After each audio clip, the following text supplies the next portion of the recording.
Are you a podcaster? Maybe you've got that big idea and you're looking for a network to join.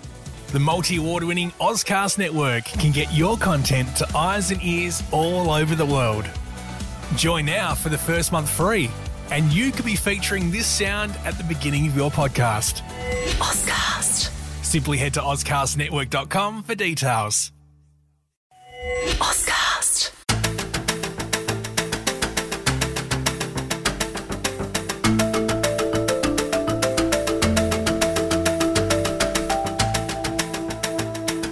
It can be lonely at the top. We all know what it's like to lead and own a business and wanting to scale, but finding yourself at a glass ceiling. That is where the power of collaboration and connection comes in. Hi, I'm Natasha Milani. I'm an expert at helping businesses and business owners harness the power of collaboration to connect, scale and grow. I am passionate about collaboration. I believe that no one executes alone. We all do better when we do it together. Welcome to this Power of Collaboration podcast. It's wonderful to have you here. I hope that you get the inspiration and information you need to harness the power of collaboration to break through your glass ceiling.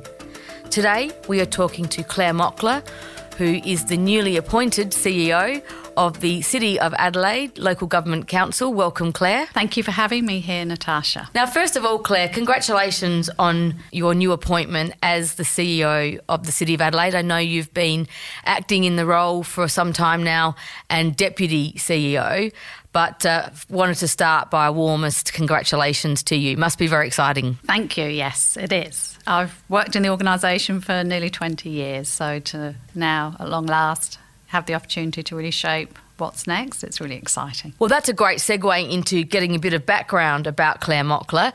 So just share a little bit about your background, Clare. As I just said, Natasha, I started in the organisation nearly 20 years ago, and I've worked in various different parts of the organisation over many years. And the beauty of local government is that it's so diverse. So if you want a career that gives you an opportunity to try out new things and learn new skills, then local government's a really good place to be. So I've worked in, as I said, many different parts of the business, and yes, I'm now the CE at the city. And that's a great plug for local government, really, because you're right, there's so many, the diversity of local government offers so many opportunities. Normally in this podcast, Clare, we interview business owners and chief executives who are in private sector, but I acknowledge that the City of Adelaide is a business in its own right, within government, and it's quite diverse, as I mentioned. Can you just share an insight into what it's like leading an organisation like the City Council? Well, you're spot on. It is really diverse. So we have our own commercial businesses that we run at profit. So things like our U-Park, our golf links, our aquatic centre. And then we also obviously deliver a whole range of different community services to the people that live, work and play in the city. So things like libraries, community centres, manage open space. We also have a very large strategic property arm. So many people don't realise that the City of Adelaide is a massive landowner in its own right. And so over the last few years, things, the council's been able to do are really shape what the city looks like. So buying the old Le Cornu site at 88 O'Connell Street a few years ago. And very familiar with that project. Thought you might remember that one. But, a symbol of the lack of progress that many say that the city can sometimes suffer from. It's been a really interesting experience to be able to be part of a couple of different councils who have had the foresight to be able to use their strategic property holdings really smartly and invest in these sites where we know that redevelopment's needed. So we are really diverse. We look after the parklands. We've got an amazing horticulture team that looks after those open spaces beautifully. We have roads, we have footpaths, we have lighting. All of these assets we need to maintain and look after. And as I said earlier, we're also a community service as well. So making sure that, more vulnerable residents in the city are looked after and cared for. We're really broad in terms of what we have responsibility for. And you've got marketing and all those other sort of financial, all those sort of softer business skills that you need to run a business, which I'm going to delve into a bit more. Just for those of you that don't know my specific background in relation to the city, I know that 88 O'Connell Street project so well because as an elected member for 8 years for the City of Adelaide, I was instrumental in driving that acquisition, and it's the legacy I'm most proud of, leaving my tenure as an elected member. So just thought I'd share that with everyone. So leadership within a large organisation, a diverse organisation, can you talk to me about what are the qualities and how you build skills in terms of leadership? It's certainly changed over the years. So one of the things that's really important to me is I recruit for values and less around skills. So what's really important is from a values basis and a behaviour basis, can I work with this person? And as an organisation, we, particularly in the last year, have really focused on making sure our values are at the forefront of our approach to how we do things. So one of our values, funnily enough, is collaboration. And so what we do as senior leaders is talk quite openly and transparently with our people around, if I, say that collaboration is really important to me, here's what you will see. So, and then we ask our people to hold us to account. And if they don't see the behaviours that we've said that we will live up to, then please do call it out and share it with us. Leadership at the city has, really focused around the values. But from a skills perspective, we also are really fortunate in that we make sure that every staff member has a, personal development plan. And as I said earlier, because we are diverse, it's really, it's a much easier sort of proposition to be able to attract people into the organisation because they can see that there's opportunity for growth. They can see that, they might be running a customer centre, but if they're really interested in, a different part of the organisation, then there's opportunity to be able to grow and develop within the organisation. And of course, 20 years, I didn't start in a senior leadership role at the city. I started in parking administration in the old regulatory services team. But, if you want to try new things and get out of your comfort zone, then as an organisation, we enable that to happen. And it's through those types of experiences that you grow and develop and pick up new skills and, one day end up potentially being the CEO. A great story. I really like that point you make about recruiting on values. I think that's a great tip for any business leader to think about how they create those values, instill those values throughout the organisation and be beholden to them, as you mentioned. In terms of leadership and connecting to how that drives strategy within the organisation, can you share... constantly talking to business owners and leaders about how they plan ahead in their business, how they create strategy, how they bring in innovation and new ideas. Can you share a little bit of an insight into how you do that with the City of Adelaide? So one of the things that's always been really important to me, just personally, because it's where I get a huge amount of pleasure from, is around challenging status quo. And it's not about challenging status quo just for the sake of it. It's about changing something for the better. And local government, every 4 years there are elections, and unlike state or federal, we do have an enormous amount of change. And so every 4 years you are required to think about what you do differently. And so being able to be open to thinking about everything that you do with a different lens has been absolutely, I think, critical to enabling the city to be able to respond and adapt quite quickly, particularly now as we see during COVID. And I think local government in particular has been able to adapt and respond really quickly, as I said, because we are by nature I think we do surprise a lot of people. We can move quickly when we want to and when we need to. So when it comes to strategic planning and innovation, I think what we've been able to do, and we're really diverse in terms of leadership at the political level. So we have 12 elected politicians, all of whom bring to the table different skills, different strengths, different ideas about what they want to see for the city. And so that's actually really exciting, because what it does is really require us as leaders to take and sort of think quite deeply and creatively about how you harness all of that into something that, that will benefit the city and the ratepayer. So innovation and creativity through strategic planning is definitely driven by the diversity of people that we work with politically. Yeah, and diversity is critical, isn't it? And it's almost like you've got this big funnel that you start wide and you have to sort of narrow it down to work out where you're going to focus your efforts. I always use a quote from Anthony Kittle of Red Arc, who says strategy is equally as about what you're not going to do as it is with where you're going to put your focus. I was going to say then the really hard stuff is about the prioritisation of what you're left with. Yeah, spot absolutely. On. Anthony's spot on. And businesses grapple with the same thing, in the private sector. So talking about strategic planning, the process, and you sort of alluded to the fact that it's done every 4 years post-election. What have you seen that works well in that space in terms of, the processes that work? You've got a whole lot of diversity of ideas. You talk about the values in the organisation. How do you most efficiently create a plan going forward? This time around, what we did with the elected body was actually start from we took them out of their usual environment. So normally strategic plans with elected bodies, you sit in a room called the Colonel Light Room. There's no natural light. You're surrounded by the weight of history, which for someone like me doesn't necessarily generate sort of the energy that you might need to be a bit more inspiring about what's possible. So what we did this time around was we took council members to MOD, which had at that point newly opened on North Terrace, so a brand new space. We took them around an exhibition.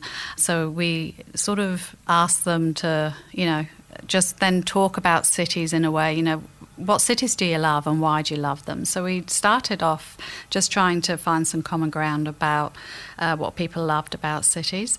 Some people love, the darkness and the grunginess of an Istanbul, and others love the cleanliness of other cities, or someone else loved the open space and the greenery of another one.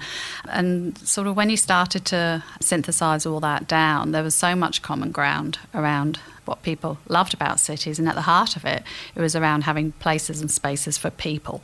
So taking them out of into a different environment and encourage them to talk about things they liked, you're starting from a premise of agreement as opposed to point of difference, which, you'll remember, I'm sure, in some of your time on council, Natasha, someone might turn up and say, well, I just want a bikeway, and someone else will say, well, I just want more car parking. And if you start at that point, then you can never sort of reach agreement about what's possible. So I think trying to find that sort of common ground early on is usually a good starting point. And the other sort of big challenge is around that tension between what's possible versus what's important that you hold on to. So there are things that are really important to people around not letting go of. And so it's also a bit of, if you can discuss and agree those sort of tensions as well early on in a strategic planning process, that often helps as well. I really like your insight there about creating that environment to inspire. That's a really simple one, actually, in sort of hindsight. Yeah. For any company or business who's strategic planning to find that inspiration. Great idea. It made a huge difference. Funnily enough, it was the show that we took council members around, which I hadn't sort of quite realised at the time, was around, I think it was for teenagers, it was around sex. So it was all, good one. It was all a bit embarrassing as we went as well. Add a bit of interesting element. Yes, but anyway, it was good. It was funny. That does sound inspirational. Claire, it would be remiss of me not to ask about the impact of COVID on the City of Adelaide in terms of the health concerns, people working from home, so reduced foot traffic, and there's been a revenue impact for the council. Can you just share what's been going on in the organisation in terms of COVID? Absolutely. It's had a massive impact on the city. And interestingly, we work really closely with our capital city counterparts, and every capital city, the impact has been similar. What's different about us from suburban councils is the majority, around 52% of our revenue comes from ratepayers, but the vast majority of that 52% rate money comes from commercial ratepayers who are really badly and heavily impacted by COVID. And the rest of our revenue comes from our commercial operations, things like our U-Parks and our on-street parking. Every time there's a lockdown, we lose approximately $1 million in revenue. And so COVID's making us and requiring us to be really clever and smart just around how we manage our resources and the services that we deliver. And it's required us to think really differently about how we deliver those services as well. As an organisation, we did do a restructure. We were required to reduce our operating costs by $20 million, and we implemented that structure in January. And so, like any other organisation, we've had to think really differently about what we do and manage that revenue shortfall. But on the other side, what it has allowed us to do is be much more bold in terms of how we address some of those concerns. And it's also required us to be a lot more innovative and targeted in where we provide support. Like many businesses, innovative, be targeted, be efficient. So thank you for sharing that. The city needs people. What does work from home mean for the city? It's a real challenge. So we're partnering with state government. You might have heard around FOMO Fridays, Hit the Town, Go to Town. These campaigns are really important to encourage people to come back into the city. One thing that has been really clear to us is the one thing that the city offers that the suburban areas don't is that you can have really great experiences here. During Fringe and Festival, you can go and hang out in parklands and see great events. And so making sure that those types of things are still on offer is going to be, I think, the point of difference for the city, and it will encourage people to come back. People are hungry to be able to go and experience an event or a show, and the city does that brilliantly. So playing to our strengths around that is, I believe, the way that we'll continue to grow. There are so many great strengths. You remind me of my my campaign slogan, creating a city to live, work and play. It's really important to get those people into the CBD. Now let's move on to collaboration, my topic that I'm passionate about and the theme of this podcast. It's really important, I always found, for council when I was there, to collaborate with a whole range of different stakeholders, federal government, state government and industry. So I'll get you to talk about collaboration in general, but I want to hone in more on the collaboration with industry. I'm sure some of the listeners of this podcast might be interested from their own opportunities from a business perspective. Talk to me about, you said it's a value in the council, collaboration. How does it play out? Really good question. We actually, by necessity, as you've described, need to collaborate really broadly and deeply. And people always find that it can sometimes get hard when the outcome is quite clear, but the two sides of the collaborative arm aren't necessarily being able to find that common ground. Really, really good example where we work closely with industry to try and get a great outcome was around mobile food vans. This was hugely divisive a few years ago. What we found internally was that the staff that were leading the program had sort of shifted from, the sort of public servant mindset to becoming real advocates for the vendors of these mobile food vans, and sort of had gone down this path of advocacy internally. And what it meant was the industry groups who had responsibility for the bricks and mortar businesses weren't, getting listened to. So what I did when that challenge was thrown at me was take it away from the expert and the advocate internally, give it to someone who I knew was just a really good collaborator, someone who was brilliant at policy, and ask them to work on developing a policy with industry and with ratepayers and with the sector, the mobile food van sector, to come up with some guidelines and policy that could enable everyone to be happy. And so it was just around the outcome, everyone was clear, was, being able to allow mobile food vans to operate, but making sure that the person internally who was leading that didn't necessarily have that vested interest. And then working with industry to make sure that the right voices were in the room. Often I find that there's poor outcomes or industry that's, really hasn't been worked with or listened to. It's often because we've approached it from a advocacy perspective internally as opposed to outcome. So it's just keeping an eye on things like that and making sure you've got the right people with the right skill set leading it. Interesting. That's an interesting insight.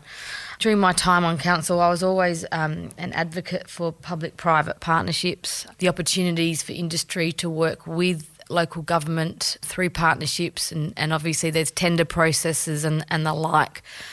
And I'm sure that some listening want to do business with local government and have to go through certain processes.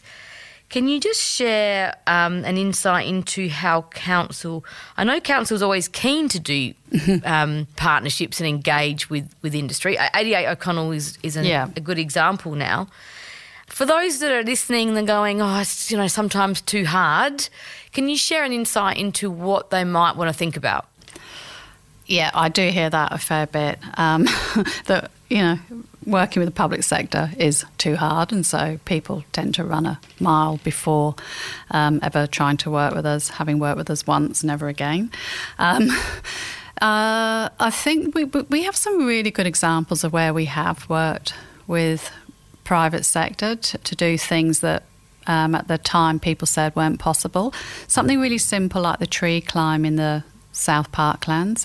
So one of the things we always try and help the private sector to understand is there needs to be some sort of public value created as part of the partnership. So asking those sort of questions really early on around, well, what's the public value as a result of this partnership? What will that look like? What will it be? As long as you have those conversations early, it makes it a lot easier. We were told that there's no way that we'd ever get a tree climb in our parklands, and yet it's one of the most popular things now for people to come and do. The numbers have been off the scale. It's been so sensitively designed and, really highly valued, but it's delivering huge attraction to an area of our parklands that no one ever really went to previously. So it's around just, asking industry and private sector to just, really think through what is the public value that will be delivered through this, and having that articulated early, and then allowing the organisation to manage the bits that we know around transparency, decision making, making sure that the organisation manages that part of it. And obviously, the council's interested in getting access to innovation and ideas from the private sector. Let's hypothetically say someone's got an idea and they want to, as you say, there's public value and there's an opportunity for them to have that conversation. Do they then, once they've had that, does it then have to kick into a tender process? It depends. It really does depend. Another example of where we didn't have the answer but we knew that there was a problem was our 10 gig network. So we'd heard lots of feedback, particularly from medical institutions and from North Adelaide, that being able to access really high, quick data network was going to be critical to their business's growth. But we didn't know what the answer was, so we just went out with an expression of interest with the problem and looked to the market to give us a solution. And as a result, we've now got 1,000 buildings, all connected to this 10 gig network, which is one of the fastest in the world. So it's challenging us as an organisation to be open to solving some of these challenges. It would have been too easy for us to have just said, well, actually, that's all hard and it's not our role, it's not the business we should be in, that's someone else's job to do. But what we were able to do was be quite creative around seeking from the market the solutions to the problem. The other way that we manage it sometimes is through unsolicited proposals, although as a policy that is on hold at the moment with the council. But, as long as the idea can't be replicated, then you can sort of enter into discussions with council and administration just around getting that idea up and running. And how important is it for business and industry to be familiar with the strategic plan of council and form relationships with the people within the organisation? Definitely being familiar with what the council's trying to achieve in its strategic plan is always really helpful. So ideas that align make it so much easier to be able to have those conversations. In terms of building relationships with administration, obviously we're required under various rules and regulations just around decision making. So for us, it's always really important to make sure that we're really transparent with our community and elected body, and so making sure that we're having those conversations early and testing whether these ideas have political appetite. That's always a really important step in any sort of process. Claire, thank you. There's a lot in all of that, and I think there's a genuine interest from people about A, the city itself and what's going on, B, the people that run the city and the administration, and also understanding what the strategic direction is and the opportunities to partner. Have you just got any last final practical tips on collaboration, just in general, what you've seen work or maybe what you've seen not work? At the heart of it's around building trusting relationships. One of the biggest eye-openers for me was the Adelaide Oval redevelopment from, many years ago now. But when the City of Adelaide Council was deliberately left out of any of those conversations early on because we weren't a trusted partner or a trusted organisation. That was the biggest eye-opener for me. So as a result of that, I have always pledged to make sure that at the heart of any sort of relationship, it's got to come from a place of trust, which means you've got to be open, honest and respectful. And I think as long as you come from that starting point, anything's possible. Great insight. Trust is one of my favourite words, and building those relationships, and I'm really grateful for the time you've spent today as you've highlighted that collaborative partnerships, when we all do it together we do it better, which is another one of my mottos. Spot on. At SA Leaders, we are all about collaboration and community. If you're curious to know more about how we help businesses and leaders just like you scale and grow beyond their glass ceilings, then visit our website at www.saleaders.com.au. And please don't forget to subscribe, share this podcast with your network and write a review if you really enjoyed it. This has been an Audiosity production. I'm Natasha Milani and I look forward to chatting with you next time. Happy connecting and see you soon.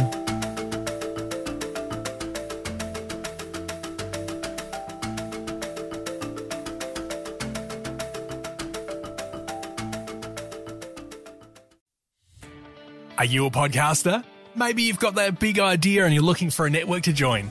The multi-award-winning Ozcast network can get your content to eyes and ears all over the world. Join now for the first month free, and you could be featuring this sound at the beginning of your podcast. Ozcast. Simply head to ozcastnetwork.com for details.